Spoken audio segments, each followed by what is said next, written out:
1 hour absolute Batman attention span test. Now you're kinda crazy if you finish this challenge, but I know most people won't. But this is literally everything that's taken place in the absolute Batman comic so far from start to finish. The first issue of Absolute Batman is Absolute Freaking Cinema, Attention Span Edition. So we start off during a flashback when Bruce was on a school field trip as a young boy. Unsurprisingly, he immediately took interest in seeing the zoo's bat enclosure. But according to his teacher, there'd be plenty of time for bats later, so it was time for the class to move on. Right after that, the script flips over to present-day Gotham, where an unspecified someone sped through the city streets on a motorcycle. It was a lot nicer of a place since the last time they were there, although something else changed about it as well. A new gang called the Party Animals was gaining notoriety for slaughtering innocent people practically every day. The identity of the mystery man on the motorcycle is then revealed. It was none other than Alfred Pennyworth, resembling Ra's al Ghul and stating he was in Gotham to do some very bad things. After picking up some goods from his favorite tea shop in Gotham, he traveled to his secret hideout where it's clear how much of a badass he is, keeping an entire arsenal of weapons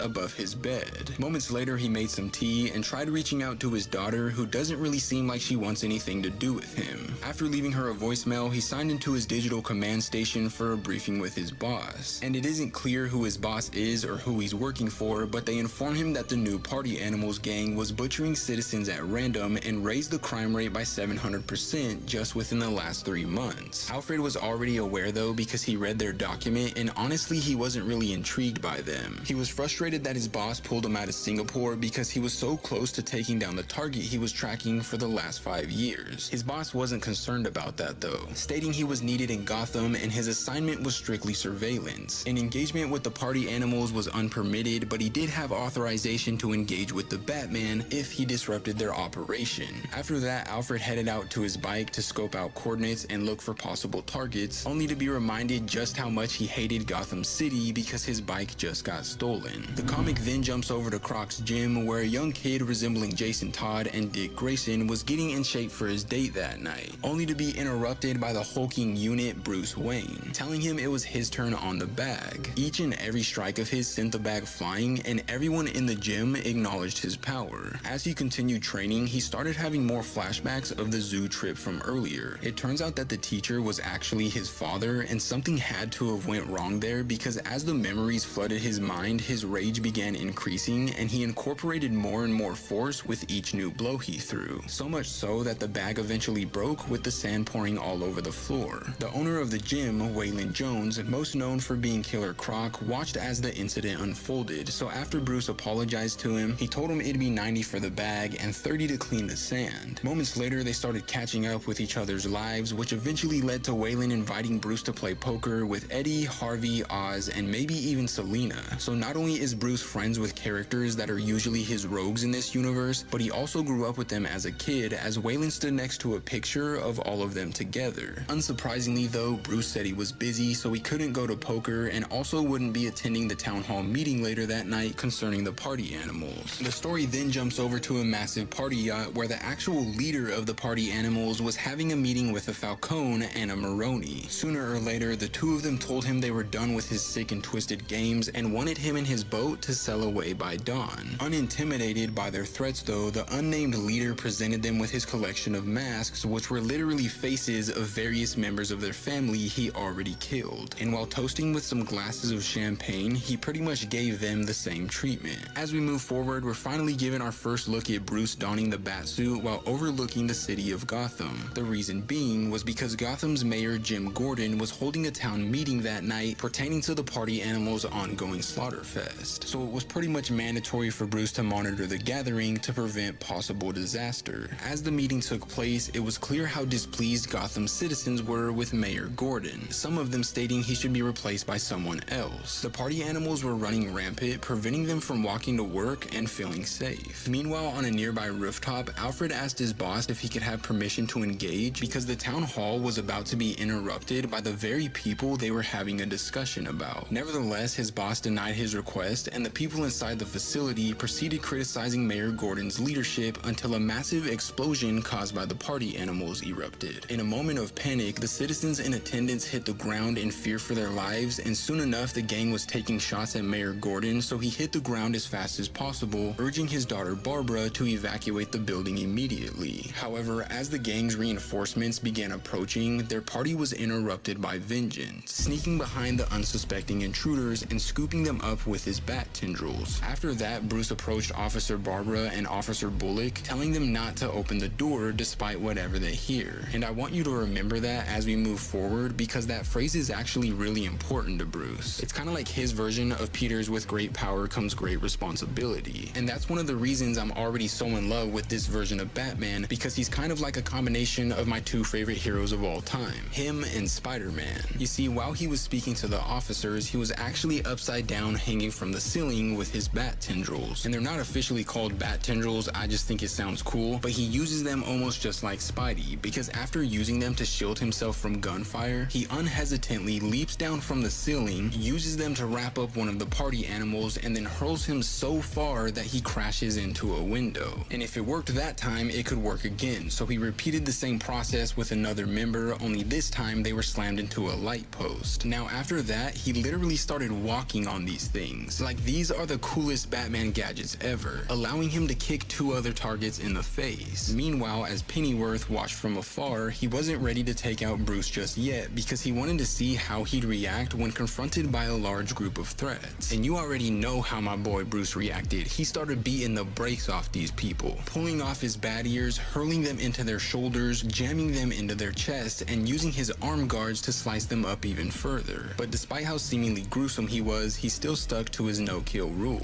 As pointed out by Alfred, there actually wasn't a single fatality because Bruce was purposely missing each artery by just enough so they wouldn't die. After leaving a massive trail of bodies behind, Bruce was approached by a massive brute, practically the same size as him, demanding him to flee the scene. Nevertheless, this is absolute Batman we're talking about here. One of the toughest and grittiest versions we've ever seen, so he wasn't intimidated in the slightest, taking off his chest symbol, attaching it to a handle, and using it as an axe to cut the dude's arm off. As the rest of the gang members began trembling in fear, Batman gave them one last warning, demanding them to get out of his way and causing them to ditch the scene without even thinking twice about it. Alfred, on the other hand, was slightly unimpressed though, because Bruce would have set up a trap for them as they fled if he was truly a high-level tactician. Moments later, he realized that he spoke too soon though, as all the gang members went flying into the air after Bruce activated an explosion. When he himself finally approached Bruce, he snuck behind him, pointing a shotgun to his skull and indicating his brains could be blown out before he even blinked. But Bruce wasn't fazed in the slightest, striking him with such a forceful kick he flew into the air, allowing him to grab Alfred's shotgun and disappear. The next day, everybody was talking about the town hall incident, wondering who the Batman was. However, during his investigation, Alfred quickly discovered it was Bruce, and soon enough he knew his entire life story. He grew up in Crime Alley, his dad was a teacher, mom a social worker, and he was practically a genius. In the 5th grade, he won a student engineering competition after creating an origami-like collapsible bridge for bringing aid to locations hit by catastrophe, which pretty much explains the origins of the bat tendrils. Despite putting this design to such good use though, they were actually the beginning of a tragedy, because by winning that student engineering competition, his class was awarded a trip to the Gotham Zoo, and on the day they went there, a public shooter killed his father before saving him and his classmates. And the reason I wanted you to remember that phrase Bruce used earlier was because those exact same words were the last words his father spoke to him. Upon his father's death, Bruce lost his way for a while and started getting into trouble, but eventually he found his way back thanks to football. He was so good he could have went pro, but instead of doing that, he actually faked an injury to relieve himself of any expectations, because what he really wanted to do was acquire knowledge. So he started studying mechanics, chemistry, criminal psychology, military theory, and history. Once he finished doing that, he came back home to Gotham to get familiar with the streets, getting a job in the power grid and the water department, interning at the city hall, and then finally coming full circle as an engineer so he could fix the things he destroyed as Batman. Even fixing the stairs he blew up on the party animals. So yeah, Bruce basically did all of that so he could avenge his father instead of going pro in football. Regardless of how talented and determined he was though, Alfred claimed to have taken down men like him before, and all men had a weakness. weakness. Considering his parents are usually both dead, discovering his mom was his weakness was pleasantly surprising. Now, Martha was actually at the town hall meeting when the party animal struck, so Bruce made sure she was alright and then they went inside. However, Alfred was watching them the entire time and he pointed out that he could have killed Bruce right in front of her, but he chose not to because Bruce was just a kid. The story then switches things over to Bruce's base of operations, which was the top floor of a building owned by a company that never used it, making it apparent that Bruce was putting his knowledge of the city to good use. But going back to Alfred, I guess it didn't matter that Bruce was a kid when he was by himself, because upon Alfred entering the scene, he tried to take his life once again. Either way, it eventually resulted in yet another unsuccessful attempt, with Bruce blasting him with his own shotgun and revealing that he's the one who stole his bike earlier, because the same way Alfred had been watching him, Bruce had been watching Alfred. Anyways, fortunately Alfred was still breathing after being shot due to Bruce modifying his shotgun and making it non-lethal. But after their encounter, Bruce hit the city streets of Gotham in the craziest way possible, fearlessly blasting through a window 1,000 feet in the air. Later on, while Alfred was at his computer station, he was contacted by his boss again, who expressed that they lost track of the old target he'd been following for the last 5 years. Alfred was disappointed, to say the least. Apparently this person was extremely dangerous, and after studying with Henry Ducar in France, they killed him. Then after training with the League of Assassins, they killed them as well. And that's when the story switches over to the very target in question boarding a helicopter. According to one of the pilots who'd be escorting them, they were serious business and one of the richest men on the planet. But what was even crazier about this person was that they never laughed or joked around, and that's why they called him the Joker. The second issue of Absolute Batman is finally here. Cue the cool Batman music.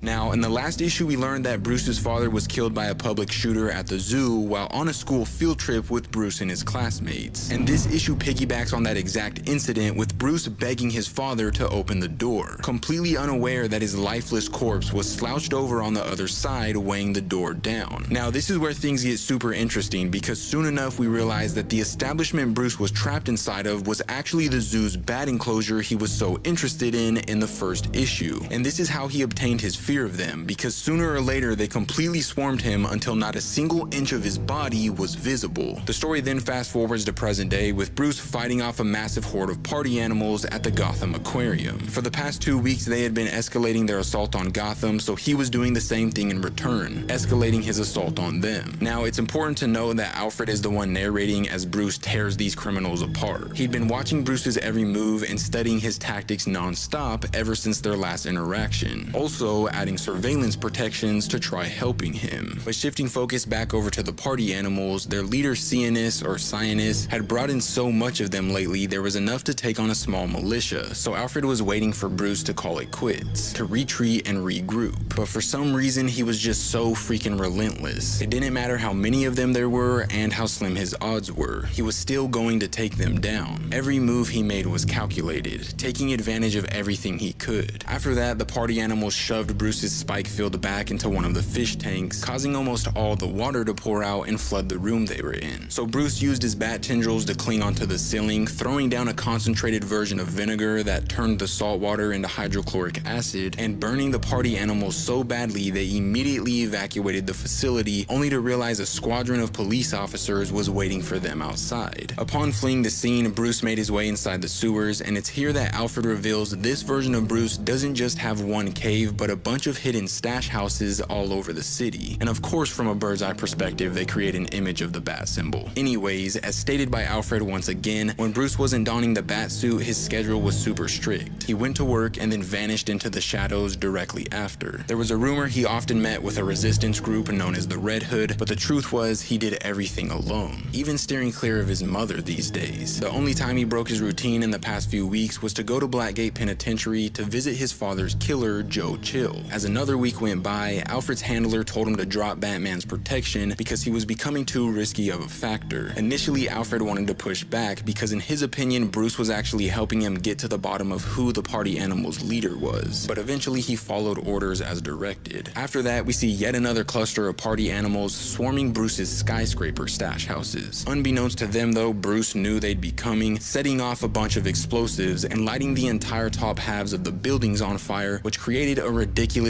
cool image of himself in the process. Batman is fuck. The comic then flips things over to Mayor Gordon, who was in the hospital after being shot by the party animals in the last issue. His opponent in the upcoming election, Mayor Hill, was on the news station playing in the background, and he was unsurprisingly bad-mouthing him due to Gotham's recent surge of violent crimes. So Gordon told Bullock to turn that dang thing off. Moments later, Bullock expressed they needed to put Batman to a stop, but Barbara disagreed, indicating that Batman saved them and that instead they should be focusing on the party animals. After that, the one and only Martha Wayne appeared to see how Gordon was recovering, only for Bullock and Barbara to be forced to leave because the party animals were tearing up Port Authority. Once they left, we find out that Jim and Martha were good friends who grew up together. And upon Martha expressing how much she missed her husband, Jim admitted that he still thought about the incident every day. He was the one who found Bruce screaming under the pile of bats. There were so much that he couldn't even see him at first. Sooner or later, he asked how Bruce was doing, but honestly, Martha had no idea. Before that day, he was her little boy and would tell her every little detail about his life, but now she didn't know him at all. That's when the book goes to a flashback where Bruce was in his room staring at the medal he won at the science fair, the first place victory that scored him and his class the field trip. Martha would then go on to tell him that his friends were waiting for him outside, but all Bruce wanted was to be left alone. When she left the room, tears started pouring down his face, and as the sadness escalated, he hurled the medal out of his window. Moving forward, we see that Bruce surprisingly showed up to the poker night with all of his friends. The friends who in most universes want to kill him, like Killer Croc, the Riddler, Harvey Dent, and Oz.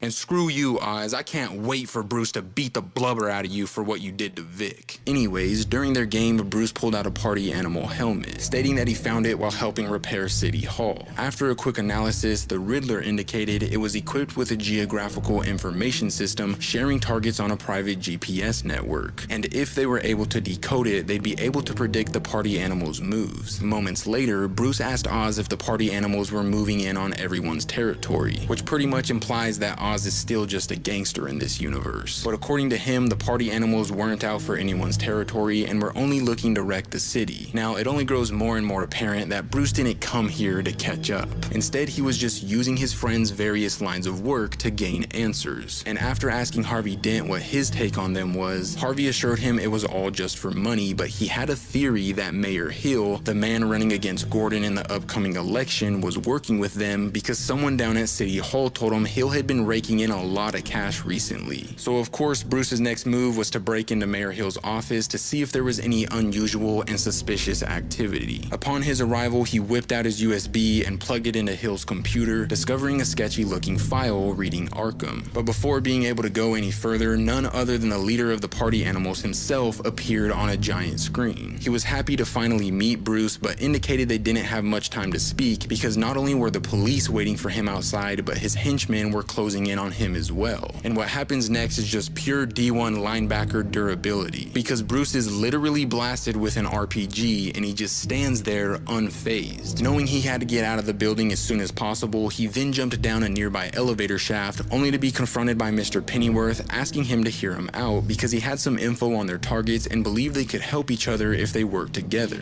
So Bruce told him he had 30 seconds to explain, but Alfred wanted to get somewhere safe first, asking if he had a vehicle they could use nearby. And that's when Bruce was like, yeah, you're standing in it, revealing that his Batmobile is actually a giant freaking dump truck, and he just starts ramming through police cars like nothing. After that, we're taken back into the past where Bruce continued mourning his father's death after throwing his medal out of the window, but then suddenly the one and only Selina Kyle came in while holding the medal and telling Bruce that he was coming with her. You have just stumbled upon peak, because today we're covering Absolute Batman, issue 3. Now this video is gonna be quite long, so kick your attention span into high gear, you freaking nerd. But with that being said, the last issue ended off with Alfred expressing that him and Bruce could help each other because he had information on the party animal's leader. So Bruce told him he had 30 seconds to convince him before revealing they were inside of the Batmobile Batmobile, which is none other than a giant freaking dump truck. This issue, on the other hand, piggybacks off of last issue's flashback where Selina told Bruce to follow her after sneaking up to his bedroom window. While chasing her on the Gotham City rooftops, Bruce expressed that she was crazy and gonna get them killed because she wanted to walk across a thin cable. As stated by Selina though, it wasn't a big deal because they were only 2 stories high, so worst case scenario, he'd break a leg, but if he listened to her and only paid attention to what was in front of him, he'd make it across no problem. Just as Bruce had feared though, he eventually lost his balance towards the end. Fortunately, right before he could fall, Selina was there to pull him up. The story then gives us a quick little glimpse of Jim Gordon running through Gotham Zoo while carrying Bruce after his father was killed by the public shooter, before bringing us back to present day where him and Alfred smashed their way through the city streets in the Bat dump truck. Alfred hated all the extra attention they were getting, expressing that he spent more than 4 decades cultivating a life of stealth. He had 20 passports and twice as many identities, priding himself on being a nobody whose life was spent in the shadows, only to end up driving down Broadway on the hood of a giant Bat-themed dump truck, which is exactly when it occurred to him that Batman might be somebody he hates. Because the party animals were right on their tail, Alfred then asked Bruce what the hell he was doing. If he tried plowing through the city, they'd be overtaken by them in no time. So Bruce smugly remarked that he better talk fast then, because the 30 seconds he was giving him to make his case as to why they should work together was starting now. Coming within inches of being shot, Alfred went on to enlighten Bruce about rumors of someone known as the Black Mask. He was the leader of a secret paramilitary group that served some of the most powerful people on the planet, and Alfred believed his true identity was a man named Roman Sionis. After that, the party animals took things to the next level, pulling out an RPG and trying to blast it at the Bat truck, only to come up short and hit a nearby building. Realizing what kind of firepower they had though, Alfred suggested they abandon their vehicle to find something faster. But proving he was always one step ahead, Bruce would do the unimaginable, transforming the Batmobile into something that we're much more used to by pushing a button that closed the Batmobile in on top of itself. Essentially sport mode. The Bat dump truck has sport mode. And with that, Bruce stepped on the gas, pulling ahead of the party animals and telling Alfred he had 20 more seconds to explain himself if he was capable of holding on. Knowing how game-changing his information was, Alfred then started begging Bruce to just hear him out, so Bruce told him to get inside and close the hatch, resulting in Alfred making himself comfortable inside of a cockpit that controlled some sort of weapon. And then after that, while blowing up the party animals' tires with many bat projectiles, he indicated that Black Mask was too dangerous to fight thanks to his endless amount of resources. Initially, Bruce wasn't intimidated by what he was being told though, stating he'd just build bigger, but according to Alfred, it'd be impossible to build big enough. On the other hand, however, he was confident that Black Mask was ready to compromise and make a deal with Bruce, because whatever he was trying to achieve with all the recent chaos was almost finished. So if Bruce just had a meeting with him and agreed to step down, he'd probably lower the attacks on Gotham to almost nothing and offer Bruce millions upon millions of dollars because he worked for some of the richest people on the planet. Now, at first, Bruce was opposed to this idea because he felt like it meant he was quitting, but Alfred saw it as saving lives through diplomacy. Curious as ever though, Bruce wanted to know why Alfred was even giving him this information in the first place. So while using a wrecking ball to smash the vehicle of some nearby party animals, he asked Pennyworth what was in it for him. And in a nutshell, Alfred was like,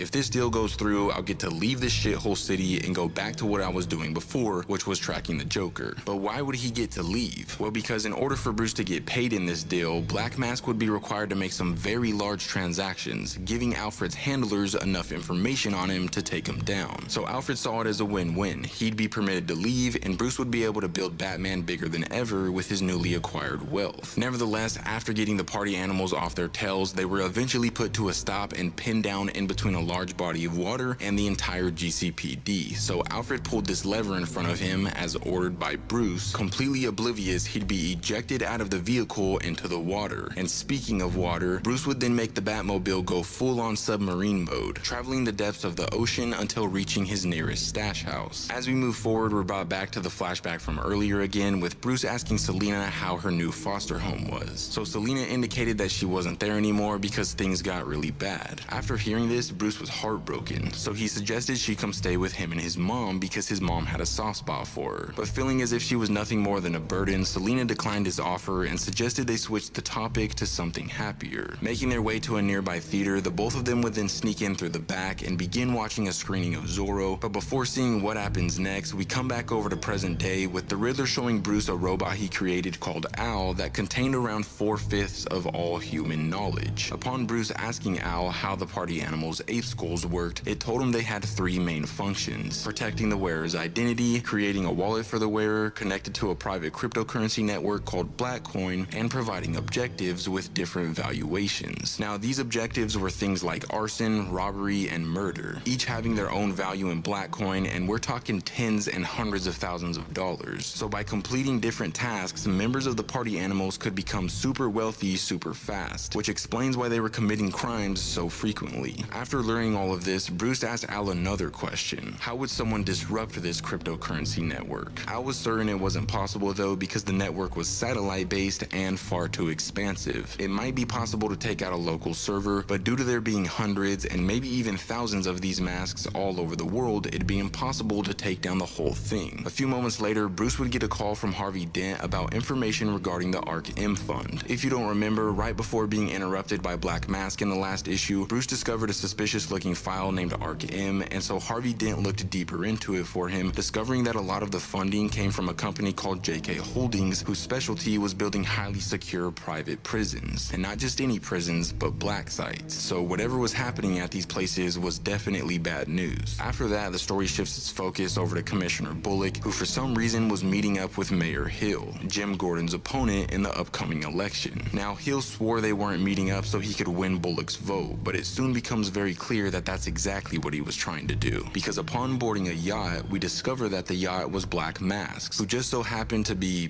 beating the crap out of a professional mixed martial arts fighter. And in the midst of doing so, he started talking about the current state of Gotham and how under Jim Gordon as mayor, the entire city, along with the GCPD, have struggled dealing with the party animals' outbreaks. Between them and the Batman, Bullock had a real serious problem on his hands that he needed to get under control or everything would start rapidly falling apart. So to try and get him on board with him and Mayor Hill, Black Mask offered to shower the GCPD in gifts, and by that I mean firepower. Choppers, RVs, you name it. If Harvey Bullock took their side, the GCPD would be taken care of. After that, we catch back up to Bruce, once again trying to put the pieces together. Only this time he was looking off into the distance at one of these black sites Harvey Dent was talking about. And while in the process of doing so, we get some narration from Alfred that reads, "Are your eyes open yet, Bruce? Are you starting to see the pieces? They call these black sites ARCs, secret unregulated prisons run in conjunction with other governments around the world. Arc A was the prototype, which is located in Santa Prisa. Arc B is in Russia, Arc C is in China, and the biggest one yet, Arc M, is planned for Gotham. Realize what you're up against, Bruce, and all that you could lose." Switching up on us yet again, the story jumps back over to the flashback between him and Selena, where we find out that this whole game of cat and mouse was pretty much to get Bruce to hang out with his friends again to ease the pain of losing his father. When his mom told him they were waiting outside for him in the last issue, Bruce just wanted to stay in his room, so after dragging him to the theater, they all snuck out of the shadows to surprise him, and it's just this really wholesome moment. Even his mom was there watching in the background, so I'm pretty sure she was in on the whole thing, minus Selena making Bruce walk along the cable. Speaking of his mom though, later on she was pleasantly surprised to wake up to Bruce eating a bowl of soup in her kitchen. But curious as to what the special occasion was, she asked him why he was there. So Bruce expressed that he was thinking she should lie low for a while until all the chaos with the party animals calmed down a bit. But according to Martha, the chaos was exactly why she couldn't lie low. In fact, she was stepping up as Jim Gordon's deputy mayor and on her way to the official press event right now. This, of course, was not something Bruce was happy about because the party animals were going after government officials, which meant now she'd have a target on her back. But whether he liked it or not, Martha was firm in her decision, stating that she wasn't just gonna sit back and watch the city collapse. After that, we get a short little glimpse of Alfred checking in on his daughter, who, by the looks of these scans, seems to be a teacher. It isn't exactly clear why him and his daughter's relationship is such a mess, but hopefully we find out soon. And then, of course, we see that Harvey Bullock did in fact fold under pressure after the whole Black Mask interaction earlier. He promised he wouldn't turn his back on Jim, but right here on the news, we see Mayor Hill say he's proud to have the endorsement of Commissioner Bullock in the GCPD. So much for friendship and trust, I guess. Anyways, as this issue comes to a close, and trust me, you're gonna want to hear this, Bruce's is in the midst of a phone call with Black Mask himself. A phone call regarding the little deal that Alfred was talking about earlier, where Black Mask tells Bruce, look, I'm offering you $200 million to stand down for just 1 week. Just 1 week. And after that week passes, I'll start taking it easier on little old Gotham. Think about all the good Batman could do with that kind of money. He'll be something larger than life. And to my surprise, your surprise, everyone's surprise probably, Bruce actually ends up taking the deal. Absolute Batman literally bites people. Yes, you heard me right, he bites people. After we saw Bruce make a deal with Black Mask to step down as Batman for a while in exchange for millions upon millions of dollars, the story gives us our first look at Bruce's early days as the Caped Crusader. And trust me when I say this, it's a pretty rough start. Picking up sometime in the past on a rooftop in Gotham City with a posse of gang members trying to intimidate a group of local business owners for not paying up in exchange for their protection. Soon enough, the leader of this gang would try and make an example out of one of these business owners, pushing them off of the building and saying, see, if we don't stay vigilant, things can get real unpredictable real fast. But to his surprise, moments later, the person he pushed off would get flung up back on top for reasons he couldn't explain. So he looked over the edge to try figuring out what was going on, allowing Batman to sneak behind his allies, screech at all of them using a voice distorter, and begin the process of taking them out by slashing them with his mini claws and then biting one of them on their necks with vampire prosthetics. After that, the only one left was the leader, but upon trying to defend himself by blasting Bruce with a hand cannon, Bruce shielded himself with his cape, cracked him in the neck, and then ripped away his gun to point it directly at his face. Before things could escalate any further though, Bruce was forced to make a break for it by jumping off of the building because even more gang members exploded onto the scene demanding him to drop the weapon. Later on, Bruce realized how tacky and stupid his little gimmicks were. Batman needed to be something bigger and better than that. So he threw away the claws, the vampire fangs, all of it, and started from square one. During this rebuilding phase, he started working out like crazy and building a batsuit that was actually respectable. But even more important than that, he began studying the ins and outs of Gotham City, learning that the Falcones and Maronis were in the process of smuggling massive arsenals of weapons into the city. So he took it upon himself to rig an RC car with a freaking bottle jack, find the trailers that these weapons were being smuggled in, and then drive the RC car under the diesel carrying the trailer to pop it up into the air, causing a bunch of the weapons to go flying out. And of course, when the people driving the diesels tried escaping, he knocked every one of them unconscious. As time went on, Bruce would continue working out and training in an effort to improve upon his athletic and physical capabilities, and in addition to that, he was constantly adding new things to his batsuit, like a new and improved bat symbol, shoulder pads, and retractable bat tendrils. Now, the bat tendrils, as we all know, are inspired by the bridge Bruce made for a school engineering competition. So it's at this point that we go back even further into the past when Bruce started working on the first concept for the bridge. Upon asking his dad if he thought it'd be good enough to win, Thomas wasn't really sure, stating that all that mattered was that Bruce felt it was the best he could do and that it showed what was special about a bat at its core. Confused about what his father meant by that, Bruce asked, how do you know what anything is at its core? So Thomas broke it down for him as best he could, expressing that sometimes it was trial and error. For example, before he was born, all he wanted to be was a heart surgeon because one day when he was a kid, his father dropped dead right in front of him due to a heart attack. But eventually he realized that this desire to be a doctor was really just about wanting to prevent other kids from feeling how he felt that day. And as a teacher, he felt like he could do that, like he could make them feel safe by preparing them for the world. After that, the story takes a sad turn because we're brought to Joe Chill's court hearing for killing Thomas at the zoo. And Chill was prepared to give a statement, but then Bruce requested to speak first, which, as stated by the judge, wasn't really traditional, but given the extraordinary circumstances, he'd let him do it. So with tears rolling down his face, complemented by a super angry expression, Bruce began talking about that day at the zoo, expressing that the best part about it was his dad because he could tell that he was so proud of him for winning this trip for all of his classmates. But now that he was gone, he knew that that was the happiest he'd ever get to be in life. Bruce would then get so angry he started cussing Joe Chill out, telling him that he effing hated him for killing his happiness, so he wasn't gonna stay around and listen to anything he had to say. But then the issue jumps a little bit further into the future with Bruce paying Chill a visit at the prison, and this time he was ready to hear what he had to say that day. Batman decided to take a bribe being offered by the Black Mask. I know I've been making a lot of Batman content lately, but the 5th issue of Absolute Batman has finally arrived, and in my opinion it's the best issue yet since the 1st and 2nd issues, so I can't not cover it, you know? So with that being said, we start off during a flashback in the hospital with Bruce being given some shots after being scraped up and bitten by a bunch of bats. And after giving him his last injection, Dr. Tompkins jokingly says, "If you start growing fangs or pointy ears, you call me right away.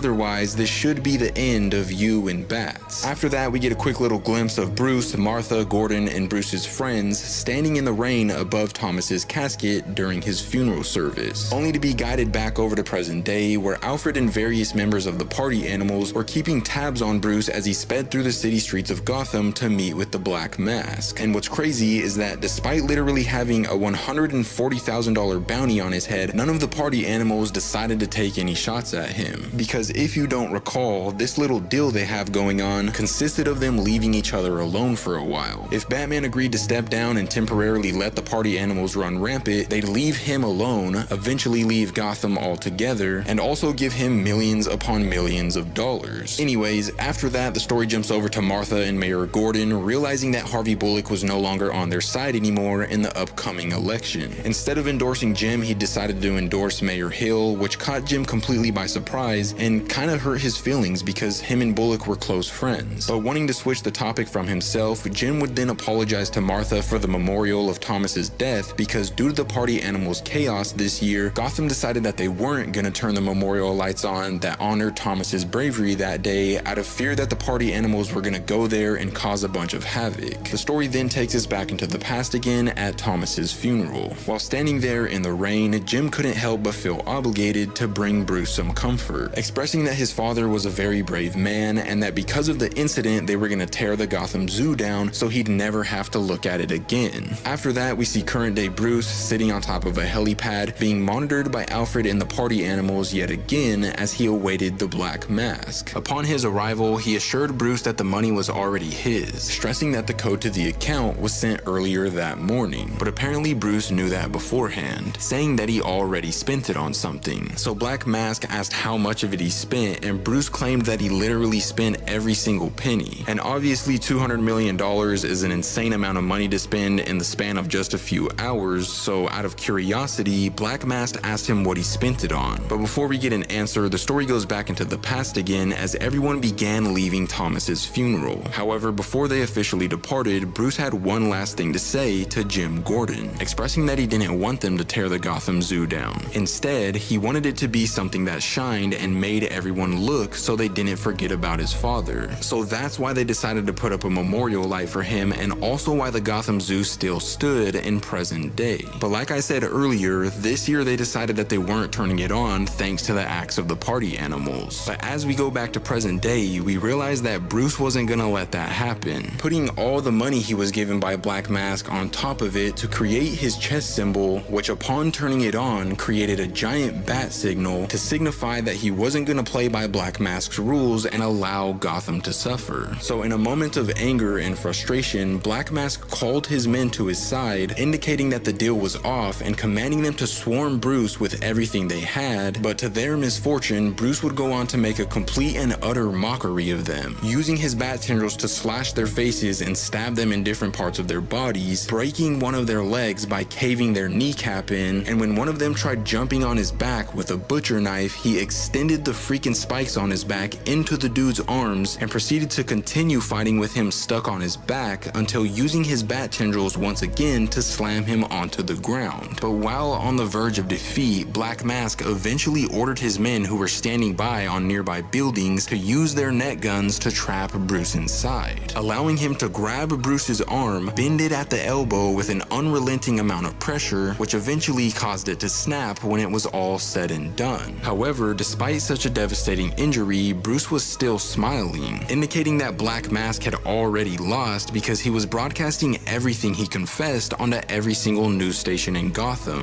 But as the bat symbol in the sky faded away due to the money setting aflame, Black Mask expressed that he didn't care and that Bruce achieved nothing with this little stunt. And to add even more insult to injury, this little pink family he was with, we don't really know who they are at this point or how they became affiliated with Black Mask, but they started tearing into Bruce Bruce as well, pulling out a blade from his ears, stabbing him with it over and over again, and then eventually lighting him on fire with a flamethrower until using his own bat axe to send him flying off of the building. However, that's when we realize that Bruce's tendrils are capable of turning into a parachute, and despite being filled with holes and super damaged, they were able to lessen the impact of his fall just enough so that when he crashed onto a car on top of this random parking garage, he was able to survive. But it soon becomes very clear that this version of Batman has some absolutely terrible luck, because almost immediately upon impact, Harvey Bullock in the GCPD began spraying him down with a minigun, causing the car he fell onto to send him flying with a massive explosion. But refusing to be taken into custody, he navigated to the lower levels of the garage where, again, he sort of just proves having terrible luck because Barbara Gordon, Jim Gordon's daughter, smashes into him with her squad car. For some reason though, instead of bringing him in, she kinda just started feeling bad for him. It could have been because his cowl fell off and she realized he was just a kid, or even just seeing how badly beaten he was. We don't really know, but ultimately she decided letting him escape through the sewers instead of bringing him in. After that, the story jumps over to Mayor Gordon and Martha in Gordon's office when suddenly Black Mask came upon the news to give a message to the people of Gotham. And in this message, he expressed that all the big guys on top with money were reaping the benefits of the average person in Gotham's hard work. Their money only continued to make them more money, while everyone else was slaving away, struggling to stay alive. And because Batman turned down his opportunity to have a bunch of money, he was extending the offer to anybody and everybody who wanted to join his side. Hundreds of millions of dollars would be up for grabs, and the only thing they needed to do to get their piece of the pie was go to these little gear stashes and start taking people out who had bounties on their heads. And as you can see here, some of Gotham's people quickly decided to join him, who immediately had their eyes on Martha and Jim Gordon. We then see Bruce trying to patch himself up at one of his many secret hideouts, and in the midst of doing so, he was visited by none other than Alfred Pennyworth, expressing that he was such a fool for the little stunt he pulled earlier. According to Bruce though, he did the right thing, indicating that he slipped a tracker onto Black Mask without him noticing, so all he needed was for Alfred to help patch him up and he could continue with his mission. But despite claiming to know 100 different ways to patch Bruce up since he was a field medic before, Alfred stated that he was never going to help him again. The final issue of Absolute Batman's first arc just dropped this week, and the ending cliffhanger is so freaking insane. It's gross, but also insane. So without further ado, let's jump in and break it down. So the last issue consisted of Bruce getting into an altercation with the Black Mask where he was repeatedly stabbed, burned with a flamethrower, and then hurled off of a skyscraper. But because his bat tendrils can turn into a parachute, he was able to decrease the impact of the fall just enough so that he survived, and after doing so, he made his way to one of his stash houses to start patching himself up. However, due to him not accepting Black Mask's bribe, Black Mask started placing weapon caches all over the city, giving anyone the opportunity to join him in the party animals to start collecting profit by killing people who had bounties on their heads. And this issue picks up immediately after that, with Killer Croc, aka Waylon Jones, watching Gotham City erupt into chaos on a local news broadcast. But moments later, his observation was interrupted when Bruce came stumbling his way inside, revealing that he was Batman for the first time ever and expressing that he needed help. After that, the story takes a detour into the past during the sleepover when all of them were young. And while at first things were very lighthearted, with everyone making fun of Bruce and Selina for liking each other, eventually things took a turn for the worst when an armed intruder entered the room, blasting Martha in the head after pulling out a pistol. Bruce would then wake up screaming, revealing that it was just a nightmare, but due to the nature of how traumatizing it was, he decided to go downstairs to make sure that his mom was okay. The story then brings us back over to present day, with Martha and Mayor Gordon being held at gunpoint by a random citizen for trying to prevent people from using the weapons being offered by the Black Mask. But curious as to what the purpose of the animal masks were, Martha then decided to look through the lenses, realizing that Gordon had a $1 million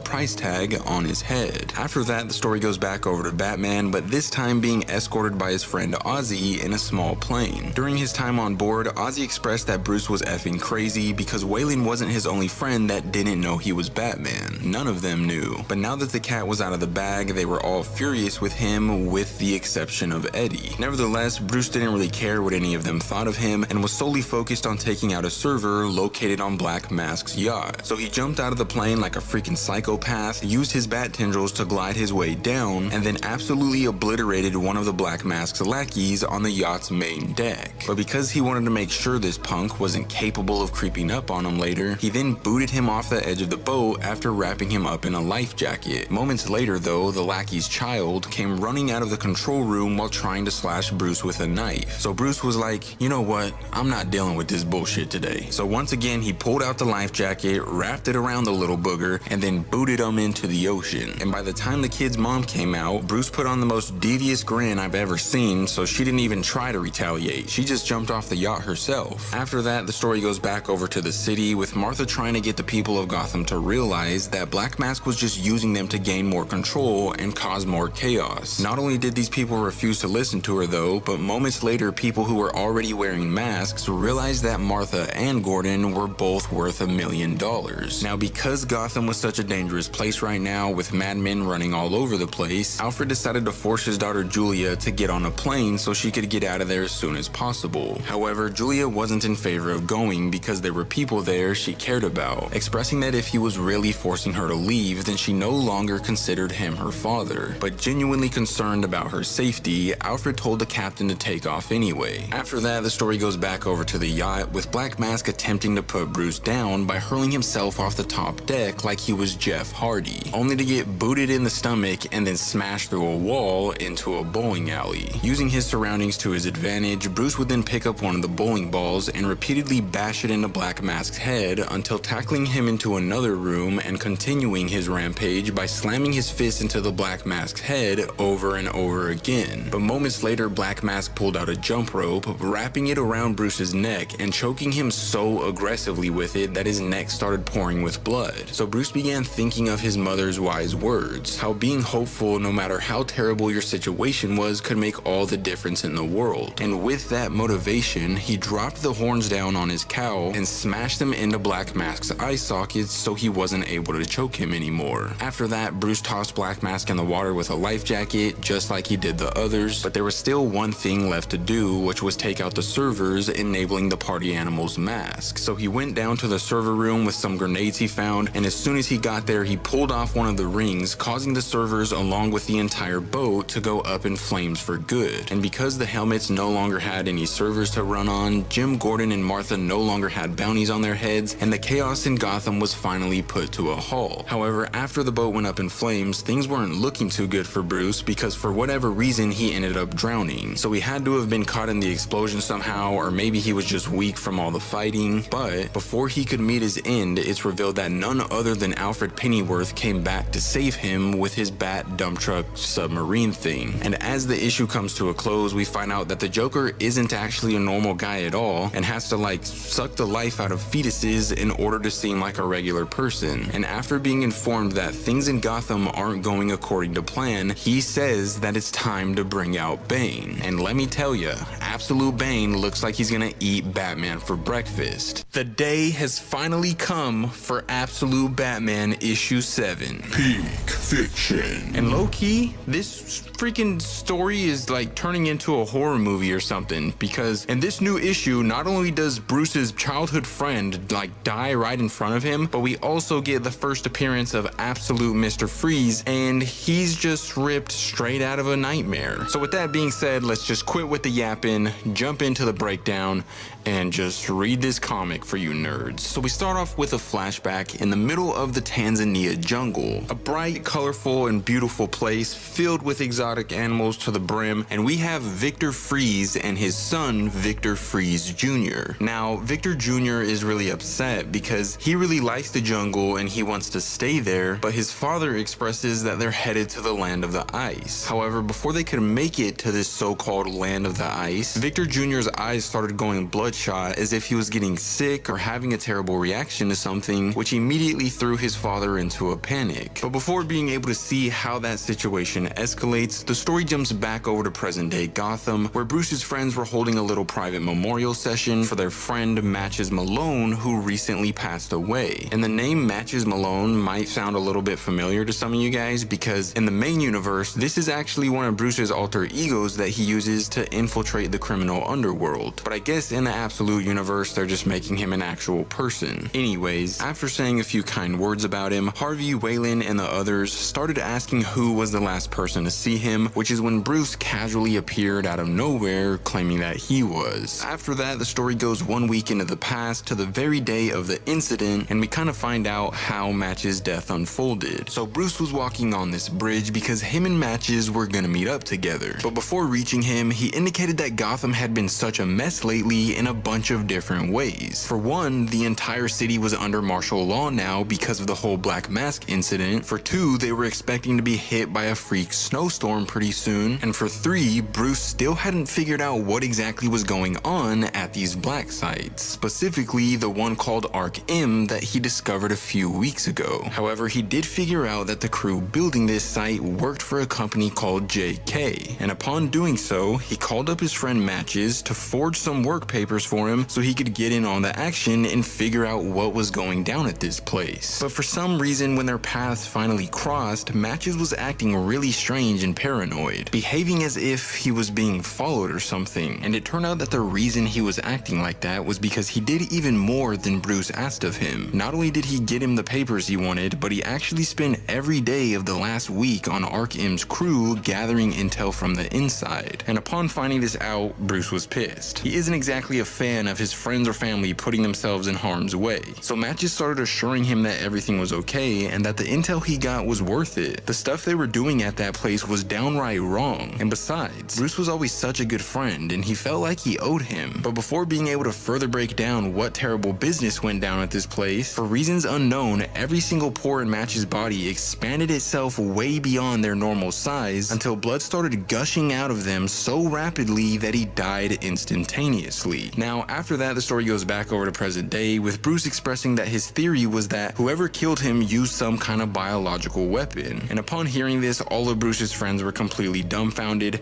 However, they were also extremely upset with Bruce for not telling them that he was Batman, expressing that they thought he was dead and that whether he wanted to or not, they needed to talk about it. Bruce wasn't in favor of this at all though, indicating that there was nothing left to talk about and that he should have kept the secret apart from them because he didn't want what happened to Matches to happen to any of them. But that's when Waylon stopped holding back what he really wanted to say, stressing that they all knew why Matches was the way he was and implying that something bad happened to him when he was a child. Nevertheless, Bruce was adamant about getting back to work and finding out how Matches was murdered, so he ignored their remarks and started walking away from everybody, only for Waylon to demand his attention one last time by promising that he'd end up dead soon if he was really gonna distance himself from all of his friends. The story then advances into the future, with Bruce trying to evade police drones and the police themselves during this martial lockdown. And the reason he was doing so was because when Matches passed away, he dropped his cell phone. So of course Bruce grabbed it to look for any sort of clues, eventually discovering a list full of researchers and doctors from all around the world. The only doctor who had any ties to Gotham though was a doctor named Victor Fries, who apparently pioneered a sketchy company regarded as V-Corps. So Bruce decided that tonight was the night he'd investigate what was going down at this place and how it was connected with Arc M. So after outmaneuvering law enforcement, he made his way into the facility by posing as a city engineer who was just doing a routine checkup. Now, the reason Bruce thought this place was so sketchy was because for some reason it pulled enough power to light up 10 city blocks. Like, what was going on for it to require that sort of power? Before being able to further investigate though, he was interrupted when one of the V-Corps employees decided to spark conversation with him, expressing that Dr. Freeze and his wife collected all sorts of wild specimens. So curious to know more about them, Bruce asked if they were still the ones to oversee this operation, to which the employee responded, "I guess you can say that," before clicking a button on a control panel, revealing that Freeze and his wife were completely frozen, and then indicating that he was their son, Victor Jr. Now, he knew that his parents being frozen in a giant block of ice was creepy, but apparently that's what they wanted. For some reason, they had a shared love of the ice and so much faith in their mission at V-Corps. So Bruce was like, well, if you don't mind me asking, what exactly was their mission? And surprisingly, Victor was really open about it, indicating that this was a place where people could preserve themselves in ice until cures for their deaths existed. That's what all the power went towards. A bunch of frozen people waiting to be woken up one day, including his parents. Now, of course, Bruce wanted to know as much as he could about this process, so he asked Vic if anyone had actually ever been successfully revived before, and as stated by Vic, he had been revived before. When he was a boy, he was diagnosed diagnosed with a rare terminal disorder, which kind of goes back to the flashback we saw earlier in the jungle. But convinced that his condition wouldn't be cured fast enough to save his life, his parents froze him in a block of ice, promising that when he eventually woke up, the world would be a better place. Now, while Victor was explaining all of this, Bruce thought it'd be a good time to look around the room for any clues relating to Match's death. And sooner than later, upon finding an ancient bacterium on one of the nearby counters, he was 100% certain that Victor was responsible for his friend's passing. Unbeknownst to him though, the entire time he was sniffing out clues, Victor was undergoing a terrible transformation right under his nose, turning into some sort of giant ice monster, grabbing him by the face, and then slowly starting to freeze Bruce's entire body. But sadly, that's when this issue comes to an end. But if you guys want to see what happens with Absolute Batman next, let me know in the comments down below.